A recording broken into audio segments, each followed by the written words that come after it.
Hi everyone, this is Alan Stout, Executive Director of Visit Luzerne County, and welcome to Next Stop, the Visit Luzerne County podcast. Here, each month, we'll be chatting with people from throughout northeastern Pennsylvania that help make our region a fun place to visit. We record the podcast right here at our office, inside the historic train station in Wilkes-Barre, which served as the next stop for countless trains for more than 100 years. Our next stop with our podcast will always be with someone we think you'll find interesting. Enjoy. Welcome to Next Stop, the Visit Luzerne County podcast, episode 3. Our guest today is Dr. Dan Myers. He is the president of Misericordia University. He is the 15th president in the institution's 101-year history now, because you had the big anniversary last year for your 100th.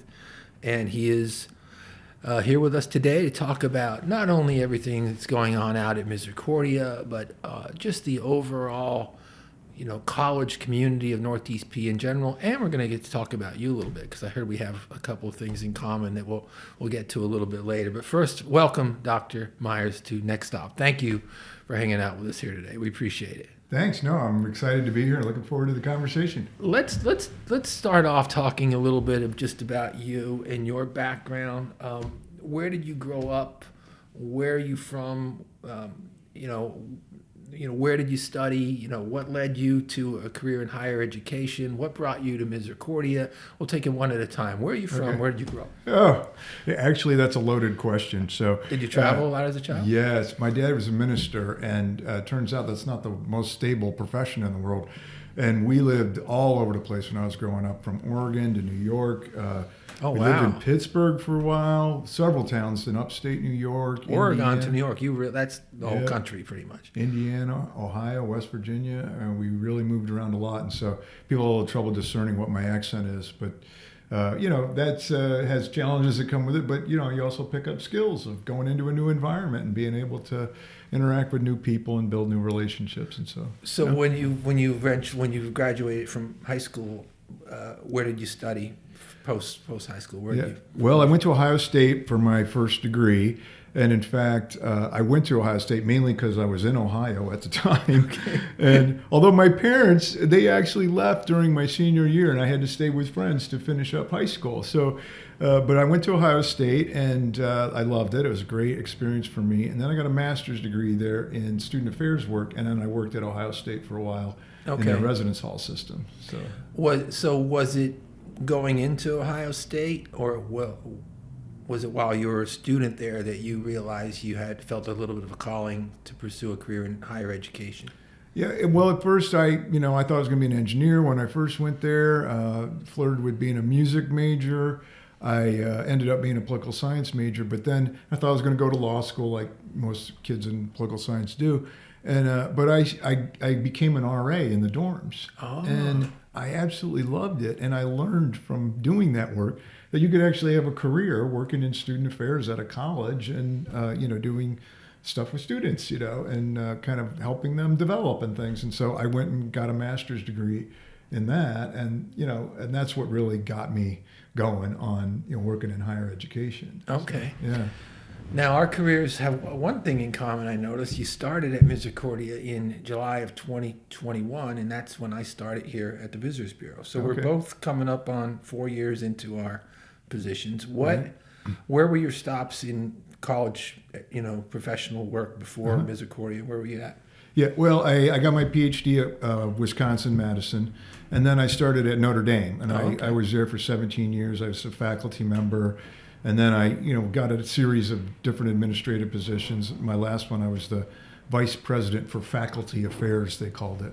And the joke was always, shouldn't you be against faculty affairs? And, but I did that. I was kind of the HR head for the faculty, more or less. Yeah. And so that was 17 years, great experience there. But then I was in a position to become a chief academic officer at a university. So I went to Marquette, and I did that. And then I did that same position at American University in Washington. Oh, okay. And then while I was there, I started looking for a presidency, and I ended up coming to Misericordia. And here we are. And here we are. And the school, for those that might be listening or watching, is located here in Luzerne County, northeastern Pennsylvania. It's a beautiful campus out on the back mountain. Mm-hmm. Originally, I know some of the history. My college girlfriend went to Misericordia, and so I was back there in the late 80s, early 90s quite a bit. And just recently, when I was out at the campus with Jim Roberts, who set up this interview with us today, and I've known for a long time from the marketing and the work he does in your office, showed the Agnes documentary out at the college last fall. I'm just always blown away by the growth. Mm-hmm. You know, every time I go out, there's a new something, and so. But take us through that. I mean, it was originally formed by the Sisters of Mercy, if I recall. That's right, and that, in fact, Or not recall, I should say, but I've researched. I wasn't there at the time. 1924, they started the school, the sisters did, and it was all for women at the time. The college has been on a continuous growth trajectory throughout that whole period. In a couple presidents ago, Mike McDowell, who's still around and still does stuff with us. He's a great, great citizen, a wonderful presence as an ex-president.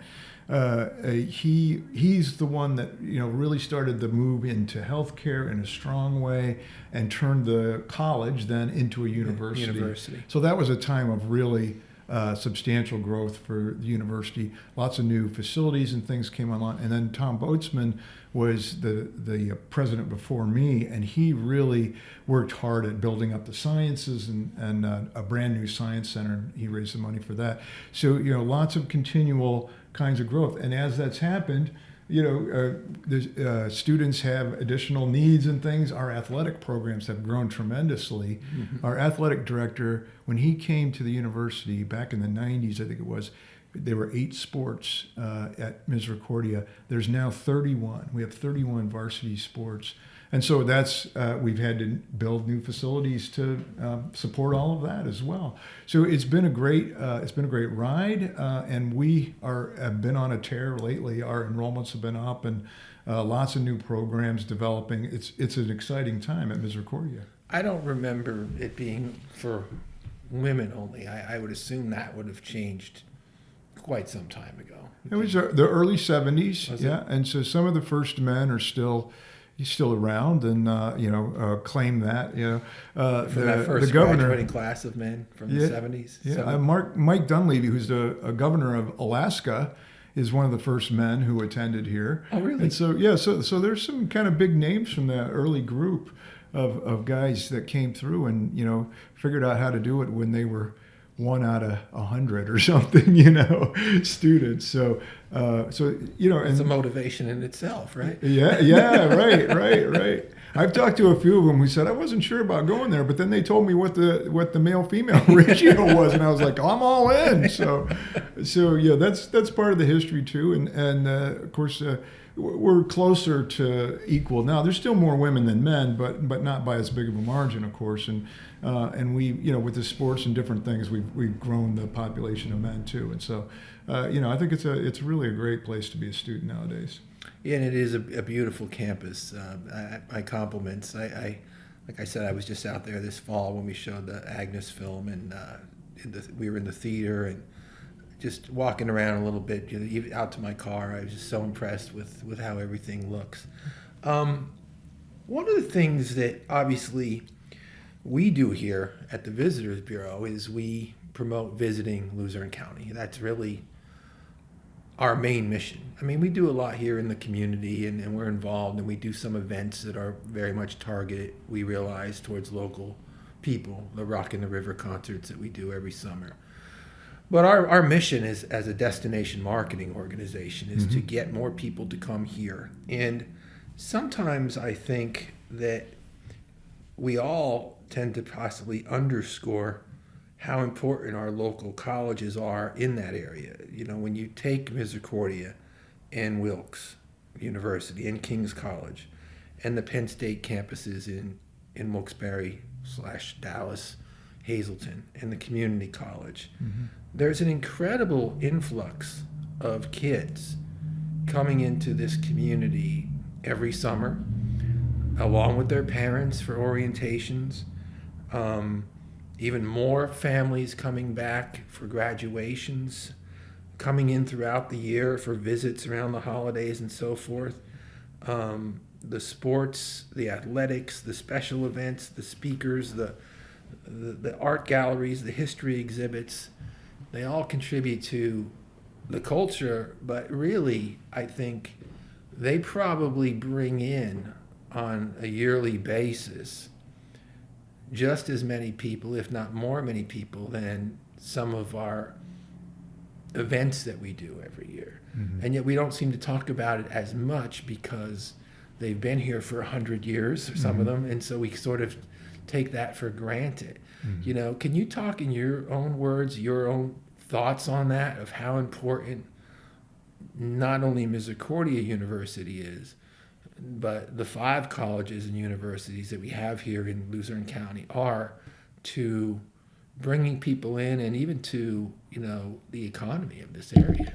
Yeah, well, no question. And I will support all of our local colleges and universities. This is kind of a hot spot for higher education in a lot of different ways. And, and just athletics, setting aside all the other stuff for a second. I mean, if you think about 30 teams at a college and how many home games they have for each team over the course of a year, I mean, that's bringing a ton of spectators into the area. And, and our athletes actually are some of the students that come from outside the immediate region. So they're really drawing their families and spectators down to watch them play and be part of the college scene. So, and I think that just that piece of it alone is a tremendous asset in terms of bringing people in and exposing them to what we have to offer in this area. The other big events for us are the graduations, and at the beginning of the year we have a convocation ceremony. And I mean, I think our graduation, we have something like 6,000 people show up. I saw that. Now you have well over 2,300 students enrolled, right? Approximately. Yeah, with part timers and everything. Yeah. So 2,300, and so that number makes perfect sense. I mean, if you're having a commencement ceremony and you've got, I understand they aren't all seniors, but let's say a quarter of them are seniors. Right. They're all coming in possibly with 2 parents and maybe some grandparents and some siblings. Yeah. And all of a sudden you've got 6,000 people coming into town for graduation. Yeah, and it's twice a year because we do one in December too. And then at the start of the year, it's the same thing. We have opening ceremonies and things, and we have big crowds come out for that. And all those people are going to come here and stay overnight and eat in our restaurants and, go out and do other things while they're here too. And, and so it's a big boost in terms of exposure for Luzerne County and the area around us. And so, and that's just us. I'm not talking also about Kings and Wilkes and LCCC. I mean, all of these campuses do the same things that we do. So there's a multiplier kind of thing going on with that. And it's, it's one of the times when our area and our campuses are the liveliest, right? And you can feel a lot of great positive energy at graduation time. No, they're not coming in to complain; they're coming to celebrate. They did it. Yeah. They're there. Right. It was obviously a real celebratory time for the students and their families. And as you said, you see them; they're coming in. They're filling our hotels. They're going to our restaurants. Maybe if they've got a little free time on their hands, they're checking out one of our attractions, whether it be a Kirby show or a Rail Riders game or a Penguins game, if it's a winter commencement. Mm-hmm. Christmas events coming on around the holidays. And so I think that, from the Visitors Bureau standpoint, we have an incredible amount of gratitude for what the colleges do for our community when it relates to bringing in people. And just, for being, I don't know, if you combine those 5 colleges, the number of people that you employ. Mm-hmm. Mm-hmm. How many people work at Misericordia? I'm going to have to look at my buddy Jim over here for the answer to that. 400 full and part-time employees, 400 and then there's people. lots of contractors, adjunct faculty and others. The total to hundreds more. Yeah.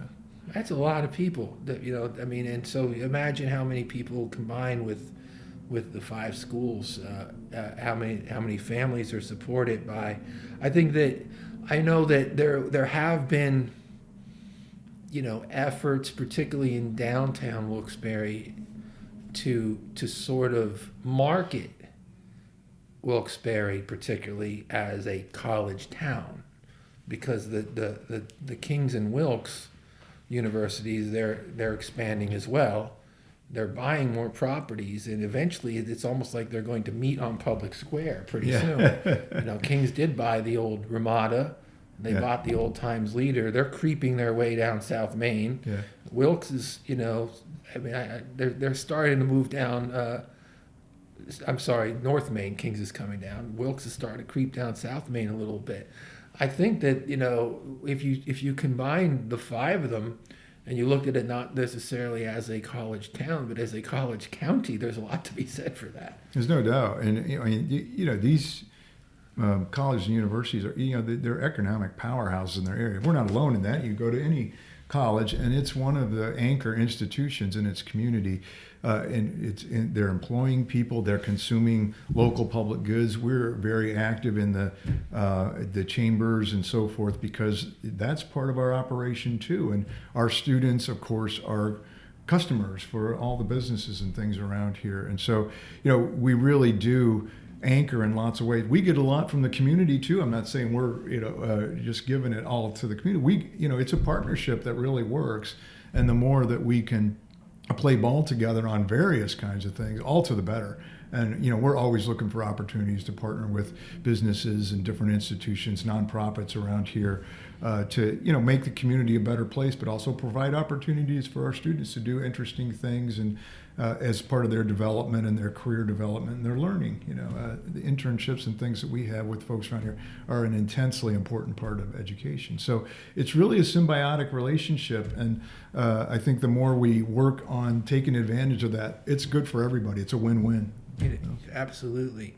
Now, we're an equal opportunity podcast, and so we've only been doing this podcast since December, so you're the third episode. Eventually, we would like to have all the college presidents on to talk a little bit about their specific schools. But you're first up. You're the first on the next stop. So I want to give you the platform right now to talk just about your school.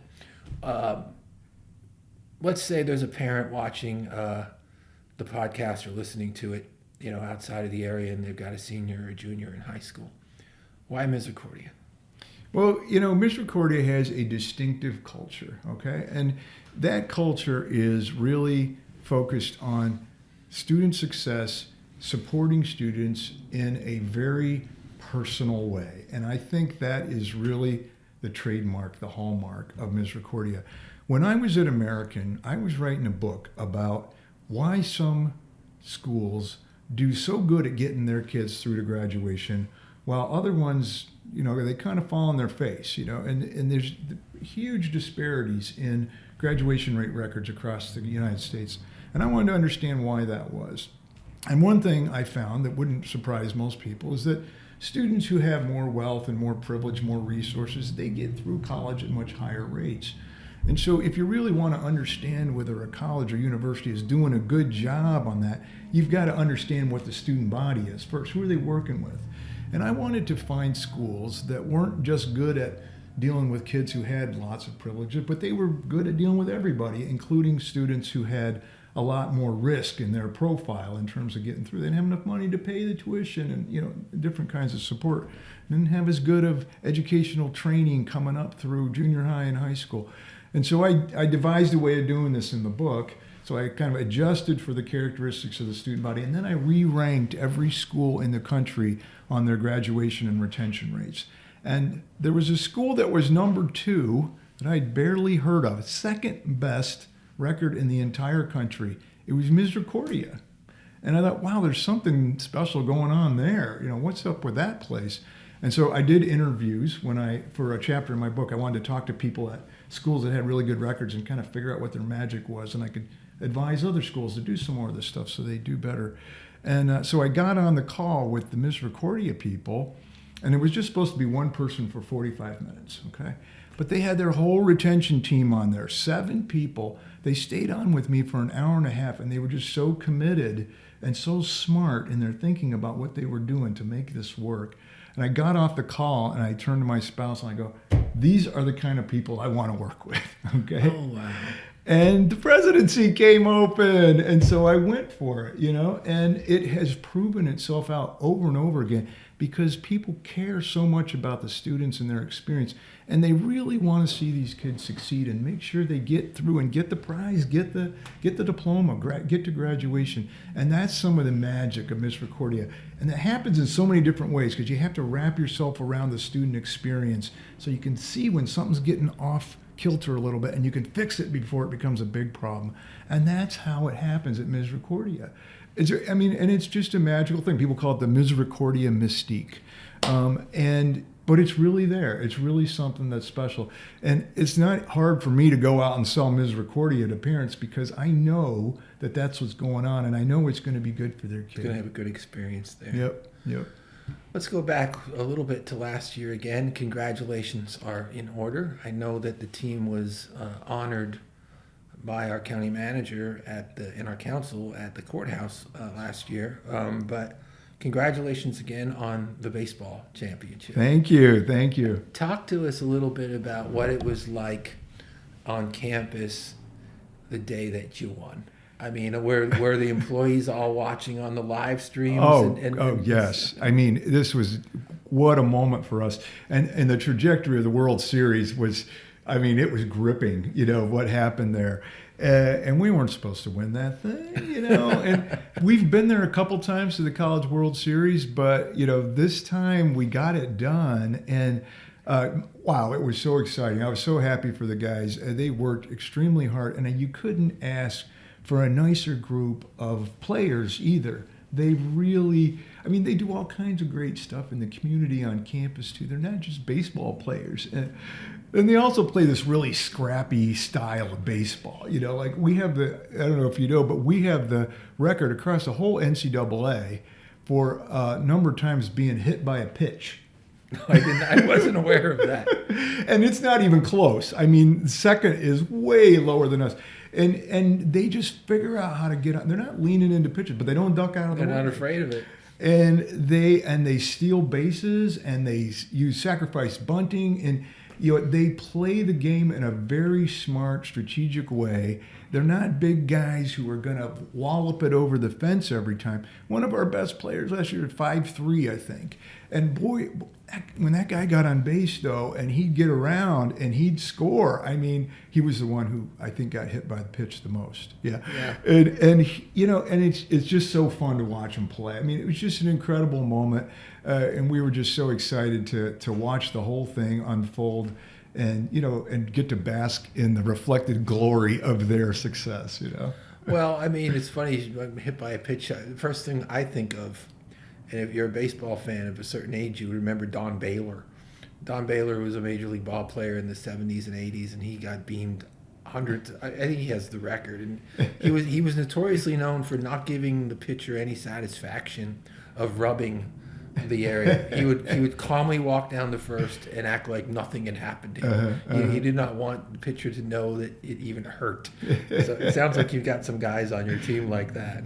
That's pretty cool. It's actually part of their training. The coach teaches them how to take it without getting hurt, And so it's just incredible to watch. The first time I learned about this, there was an article about ESPN last year about them and how they did this. It was really great to see. But that was the first time I'd heard it, and I went to the next game and I watched, and like the guy I was just mentioning, Gary, he got hit 3 times in that game. And I was like, okay, hey, they're on base, right? You might have to rub after the third one. You have to give him a pass on that. Yeah, you might, yeah.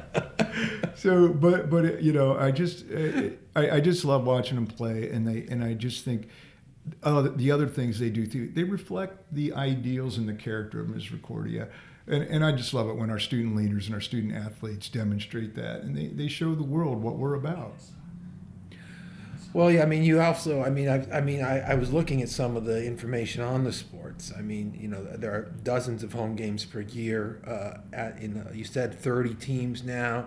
You're also doing cheerleading contests, wrestling meets on campus. I know that you've worked with the Keystone State Games, which is a major event that comes into Luzerne County every summer. And I don't know if people outside the area realize how coveted of an event that is. We're fortunate here at the Visitors Bureau to have a great relationship with Keystone, and we have them locked in here through, I think it is 2029. So they're going to be here, but they've moved around the state over the years, because there's other counties that would love to have them. Mm-hmm. And so I know a couple of years ago that Misericordia stepped up to the plate when they needed some facilities and offered them some venues there. So you have that kind of community engagement as well with sports, in addition to your own teams. Yeah, that's right. And we want to support anything like that we can. And there are times when our facilities are packed to the gills and we can't help but there's other times colleges have slack time in the summer, for example. And so, and we want to be a part of these kinds of things. And it's not just sports too. We have people that use our facilities for lots of other things. We have music events in the summertime out in our amphitheater or in the Lamont Theater. We've partnered with Buddy Walk the last couple of years, Down syndrome awareness and fundraising, and they use our track and football field for that. And so, and in fact, my band played at it one year. I'm going to talk about that. Yeah, I've heard about that. Quest?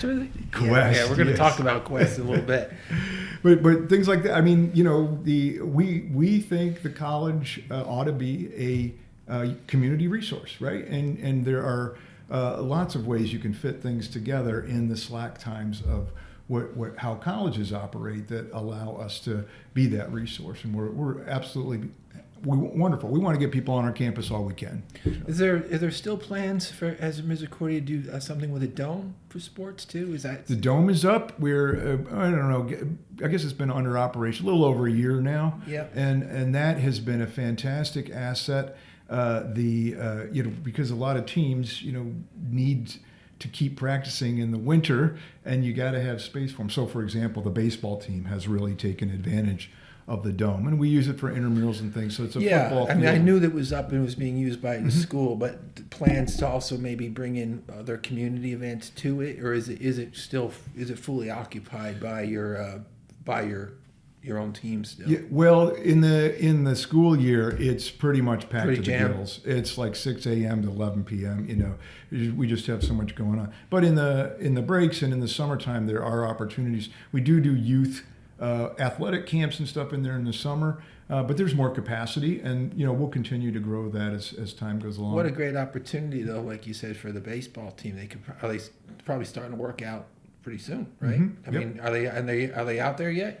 Yes, I believe Chuck told me last week we started getting all the spring sports going. So practices have begun. That's such a great. Maybe that's why you won. You start hitting in February, early February. Well, with the baseball team, it's they're at the northern folks up here. We're at a disadvantage to teams that can actually play outside down south. And so this is evening the playing field a little bit there. So, I mean, just getting back I want to start talking some more about you personally. But I mean, I'm looking at some of the information that I have from Misericordia.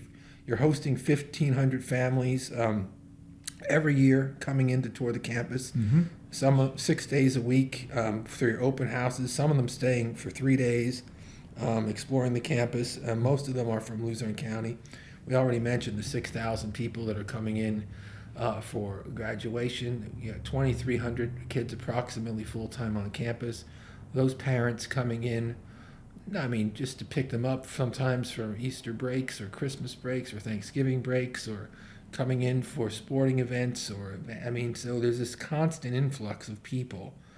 And that's not only true for Misericordia, like we said, it's on all the schools pretty much. As a Visitors Bureau, we want to thank you for that, and we want you to know that we are here for your families. And so we hope that when you have folks coming into town and they're interested in, well, my son or my daughter is going to be living here for the next 4 years, and I'm going to be coming here quite often for the next 4 years, send them down to the train station. We have a whole lobby out here of a wealth of information, and we do have a great relationship with Misericordia where we do bring out, I think it's 1,000 visitors guides I think it's 500. I think we bring out 500 visitors guides every summer for orientation to make sure that the kids get those. So I just want you to know personally that whatever you need from us, we're here for you too. Great. And your families. Great. No, that's wonderful. And I'm I'm in my 4th year here, so I know the area fairly well now, but I'm still learning, and I love to find new things to do around here and get outdoors and find the things that are possible there. And the live music scene around here is actually pretty good. You can find live music just about every night around here, which I love. That's one of my things. So. Yeah, I mean, what we've learned, I think, over the last few years is that although we do have great outdoors with Ricketts Glen and the state parks and the trails and the fishing and the hunting and so forth, but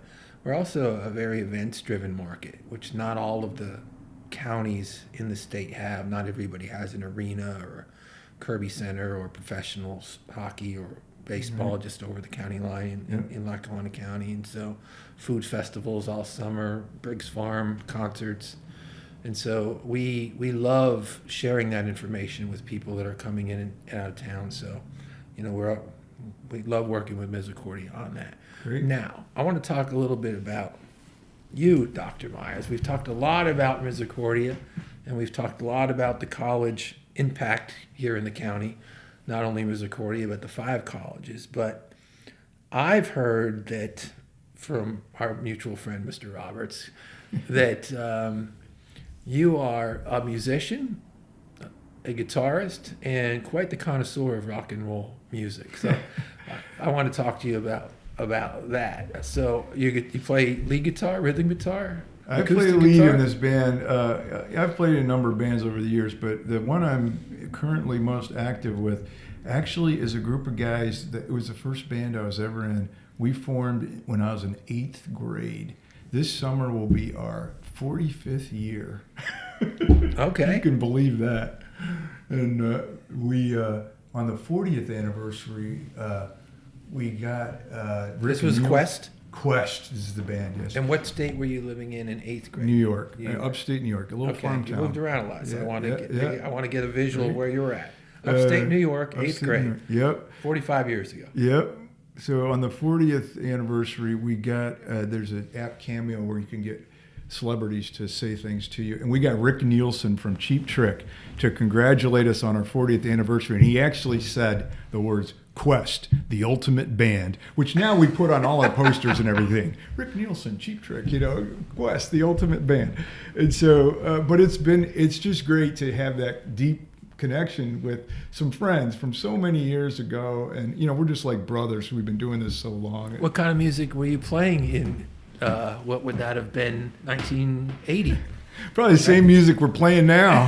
But yeah, the Kinks and Journey and REO Speedway, like classic rock is what you would call it. Yeah. And still doing that. Every once in a while we'll slip in one from the 90s, but we don't want to get any more modern than that, So no Pearl Jam. Yeah. That's for young kids. No, but it's a little bit of a challenge when we play on campus because we have to find songs that have somehow, jumped a couple generations to get to our students. Yeah, well, that Journey song from The Sopranos would probably check that box, right? Don't Stop Believing. Don't Stop Believing, definitely they know. Yeah. And, we've come up with, 10 or 15. So we play some older stuff in the first half, for the old folks like us, and then the second half is stuff that the students will recognize, so including Rock and Roll All Night by Kiss, which they still know that song. So yeah, it's become a football stadium anthem. I hear it. I hear it on when I'm watching football all the time, and I know that must make Gene Simmons happy because there's a check coming probably. That's right. If there's a check coming, Gene Simmons is happy.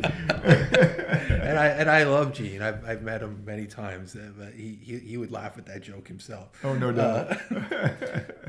And so you actually brought the band to Misericordia. Was that for the 100th anniversary? No, that was for your 40th anniversary. Well, we played on the day of my inauguration. That was the first time. But then each year we've played at Welcome Week in the fall when the students are starting out. Let's think about what you just said. The day that you're inaugurated as the president of the college, you play with your band. I mean, and this was open to so students were there. Yes. So yes. This is one of their first impressions of you. Yes. They must be thinking this guy's pretty cool. I think the students thought it was pretty cool, and I think the faculty and some of the board members were scratching their heads saying, "Who did we hire?" you know. But it's been a good thing. It's just another way to connect with people and be a real person. And sometimes as a president, you kind of have this image. You're up there in the ivory tower and away from everybody. And I don't want to be like that. I want to, let people know, like, I like Kiss too. That's a good thing. Well, I'll share with you a funny story. I actually went to school to be a school teacher, and I was in education for a few years, and I was student teaching up at GAR High School, about a mile from where we're sitting right now, Jim Roberts' alma mater. And Paul Stanley from Kiss was playing right here at the train station. Is that right? And he's one of my favorites. And so I wanted to go. But I was student teaching, and I knew some of my kids were coming. And I went down to King's College, that's where I graduated from, and I asked my advisor. I said, I don't know what to do. Mr. Kerpis, his name was. Or maybe it was Dr. Scapitici. I think it was Mr. Kerpis. And I said, one of my favorite musician is playing in Wilkes-Barre. I said, I've seen him in concert all over the East Coast, for years. He's coming right here. I go, I want to go, but I know my kids are going to be there. I go, would I be I was like, I thought I had to have the appropriate, appearance to my kids. And he goes, go to the show, have a good time. Your kids will think you're cool. Yeah, that's right. That's I'm right. like, you sure it's all right? He goes, go. Yeah. What are you worried about? Go to the concert. Yeah. So I went to the concert. And then the next day in class, so, hey, Mr. Stout, what'd you think of the show? And we talked about the show for 5 minutes before class. So, yeah, I mean, sometimes I think that, you have an idea that there's a facade that you don't need to have. Right. It's not necessary. Yeah. And music certainly. And that was a nice icebreaker with some of my kids. Yeah. Gave us something to talk about a little bit after class. No doubt. And music is a great connector in so many ways, and gives you something to talk about besides just what you're teaching them, which allows you to have a deeper connection with them. You get to know them a little better, and it actually makes you a better teacher because you can challenge them in different ways and ask them to think about things that might be more challenging for them because you've got a relationship with them that they feel is more supportive, right? Because you know more something else about them. They're not just a student to you, they're a person. And that makes a big difference. And so I always encourage people, and I've always tried to, take down some of those barriers and, meet people where they are and be a real person to them. Yeah. When you were in that formative time, when you were picking up the guitar and putting that band together in upstate New York, who were some of your favorite? I mean, you mentioned the people that you played, REO and Journey, and the bands that were some really big records at that time when I think back on High Infidelity. But were they also your influences? Were they also your favorites? Who were some of your first favorite bands? Well, we love Cheap Trick. I mean, we love Cheap Trick till the day we die. We've played just about every song on their albums. So that made the Rick Nielsen endorsement even more special. That's right. Obviously. I mean, I told the guys, I was like, that moment when you got the best Christmas present of your life? And, it's the greatest thing that ever happened to you. I said, well, you're about to have that moment right now. And I sent him the video of Rick Nielsen saying we're the ultimate band, And, we loved Cheap Trick. And, we played so many of their songs, even ones that nobody else knows. Because if you really dig into their catalog, there's some awesome stuff in there that is, it's challenging. They are not slouches when it comes to being musicians. Yeah, I was happy to see them get put to the Hall of Fame a few years ago. It's well deserved. Yeah. Good rock band. They are. They really are. And they kept it up over so many years. They managed to get another hit on that next album. And so we loved them.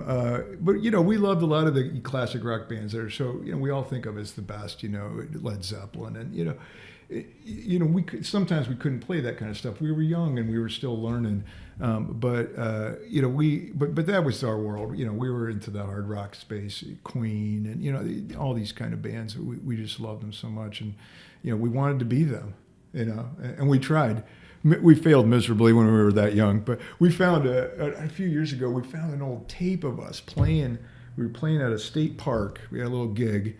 And we popped this thing, and it was just hilarious because we were really young. This was maybe a year or so after we started playing together, and it's just the thing you do when you're a young kid, we're playing as loud as we can and as fast as we can, It's just, and we just, when we listen to it, we just tear up. It's just so funny because it's not, we weren't bad for a bunch of 8th graders, you know, but, it's just so indicative of how you think about what you're doing when you're a kid and you want to be a rocker so bad, I'll tell you a funny story, which you could only appreciate. I was playing in like a garage band when I was 18, 19. And I had gotten a bass guitar, and my friend was a guitarist, and he was teaching me how to play it. Uh-huh. And every time that I said I wanted to learn a song, he would go, "Yeah, I could teach you that." I remember I played Snowblind from Ace Frehley or New York Groove or some Kiss songs. And he always said, "Yeah, I could teach you that." And this was a humbling experience, and it's a great part of who's on a higher plateau. I said the one day, "I want to learn Day Tripper by the Beatles," and he goes, "Yeah, you can't play that." Slow down. Stick with the Kiss, boy. I'm not ready for great. McCartney, I guess. But anyway, it's fun though. It's a great. I have those cassettes too. Yeah. I pop them in once in a while. Yeah. Another thing that you're doing out at Misericordia, which we've noticed here at the Visitors Bureau, and Kyle, who's producing the podcast for us, was talking to you about it before we start taping here today, is your presence on social media. You are having a lot of fun with TikTok at the school, and you're in the videos quite almost all yourself. Talk to us about how that all came to be. And what you enjoy doing about it. Well, it has really worked great for us. It was a strategy we picked early on in my time to try to get to 15-year-old, high school students who we want to recruit to come to the college, And the way I tripped into it really was kind of a sad story because actually one of the guys in the band, his daughter, her friend, she was still in high school at the time, her friend was killed in a car accident. And so he had to leave band practice one day to go take her to the funeral. And we were reading the obituary while he was gone. And, it was the kind of thing you'd see for a kid who died in high school and, how much people loved her and her activities and things. And at the end of the thing, it said, in lieu of flowers, get together with your friends and make a TikTok commemorating your experience of your friendship with this girl. And I was just blown away. I thought, oh my God, this is real. This is where these kids are living. That they perceive that this is an appropriate way to honor their friend is making a TikTok. Mm-hmm. And I thought, wow, we got to get on TikTok. That's where these kids are. And so we started. And and we didn't know what we were doing. We're these old fogies trying to figure out TikTok. And and so we had some missteps, but we hit pretty big with a couple pretty early on that were just us goofing around doing funny stuff. Like I climbed the bookcase in my office, and that one kind of took off. And as we kept learning about it and experimenting, we were able to figure out how to do things that caught high school students' attention, and we figured out ways to try to push our content toward high school students, and it really worked. And then it started working as a way to engage students on our campus too. And a lot of it's just fun, frivolous, having a joke kind of thing. That's what a lot of TikTok is. And I do stuff with students and things too, and they love doing that, being on the TikTok with me. But then we would pepper in serious content too. Like we would say, hey, it's time to file your federal financial aid application. You better get that done. And and then there's some problems with it this year, and so we would kind of guide people on how to make sure that they're still going to get their financial aid and things like that. And it wasn't just geared to our students; it was for the world, just advice. And it has really worked. I mean, and it's not just TikTok, but our social media. We have gone hard into social media, every channel we can, and it has been a huge win for us in terms of increasing interest in and just awareness of Misericordia University, and even just like we have a bunch of TikToks, how to say Misericordia, and we'll put the name up on the screen because people don't know when they see it, how do you say that? And you don't want people to trip over that. You want them to kind of get it in their head and embrace it. And so we'll do stuff like that. We have a lot of fun with it. There was a thing on Reddit about colleges with atrocious names, and we were on the list. And so we went out with a whole campaign about how atrocious it was. And not really, it's actually awesome. And we won some awards. We won some advertising awards for that because we kind of took something that was negative and we flipped it around, reclaimed it, and made it into something that blasted our name out there, you know. And so we have just had a blast doing that kind of stuff, but it has also worked because that's where people are. And I guess it kind of is like what you were saying before about the music, you know, the TikTok, it sort of authenticates you to people, you know, you're a real person. I think sometimes people might imagine the college president sitting in a big office with a lot of oak wood around and books and pictures and that is part of it. You know, it certainly is a very academic, scholarly position, and that's a huge part of the work that you do, making major decisions on a campus every day to the direction that the school is going to go. But to be able to see you, the real person, I think is probably very appealing to parents and kids. Yeah, I think it is. I really do. And I think it's proven that it is. And I think at the beginning, when I first started doing TikTok, it's similar to the band. People were like, what is this guy doing? This seems awful frivolous and silly for the president to be doing these things. Is this what we should really be doing? But then when you go back to him and you say, well, this video, 3 million people watched it. And that's 3 million encounters with Misericordia University that they wouldn't have had. And over the course of all of our stuff on TikTok, I mean, we have had millions and millions of views now. And so it really, really makes a difference. But it's part of it's what you're saying is because it shows another side of you and it allows people to feel connected to you because you do something silly that they might do in their family, in their kitchen or something like that. And it feeds right into the brand of Misericordia because we are about personal connection. And when people feel like my office is very nice, I will say it, Misericordia, but it's not hidden behind you. You don't have to go through 3 layers of administrative assistance to get my. I'm right on the hall. Students can walk by and stick their head in and talk to me, and they do. And that's part of the vibe for us is being accessible, being part of people's lives, and it works, you know. And TikTok just reinforces that. People feel a lot more comfortable coming up to me and talking to me on campus because they've seen me on TikTok and they feel like they know me a little bit, you know. And just one thing when we were talking earlier about all the things at Misericordia and the growth and the change over the years, one of the things that has come back under your leadership is a music program. Yes. So, I mean, that's been great too because I started off with the logic that, you know, just like our athletes, they did this in high school. They were in band, they were in choir, they were on a sports team, and they want to keep doing that in college. And if you don't have that available to them, they're going to go somewhere else where they can do it. And so it started off as a recruiting ploy, but it also enlivens the campus culture, you know, in lots of different ways. Marco Marcinko has been running it for us and doing a great job. He's really great at connecting with the students. But I've been playing in the band too, okay? And so, you know, he's got me over there. Last semester he made me play the musician. He's incredible. Absolutely wonderful. But, you know, he made me play trumpet last semester, which I have not played since 4th grade. So I was struggling, but you know, it's great for the students to come in and have the president participating in their activity too, you know. And so it's just it's another part of this whole package of how Misericordia does its business, and luckily it fits me really well because I like to come at life like that too. Well, I mean, want to congratulate you on your position now, coming up on 4 years, and the great job you're doing. Congratulate the school on entering your 101st year now. I know you had a big anniversary last year. Mm-hmm. Congratulations on the baseball team, the return of the music program, the explosion on social media. I want to thank you for your contributions to this community, as we talked about, in bringing people here to see everything that we have to offer.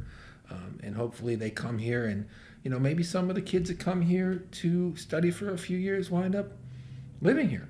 Yeah. And staying here and raising their families here. And that's one of our goals too. We've been working with the Institute and others to come up with ways of linking students in more through internships and things so they want to stay in the area. And, you know, we'd love to keep our students around. We think they're awesome. And so the more of them in this community, the better, you know. I mean, a lot of spouses meet at college. So the boy comes in from out of the area and he meets the local girl who's going to Misericordia, and they wind up raising their families here sometimes. And so it's such an important part of the community. And again, appreciate all that you do. And I thank you for being our this stop on Next Stop. Thank you, Dr. Myers. We appreciate it. Well, thank you for having me, Alan. This has absolutely been terrific. And I'd love to, encourage the others to come on out and talk to you too. So Thank you. Thank you very much. We'll see you next month with another episode of Next Stop.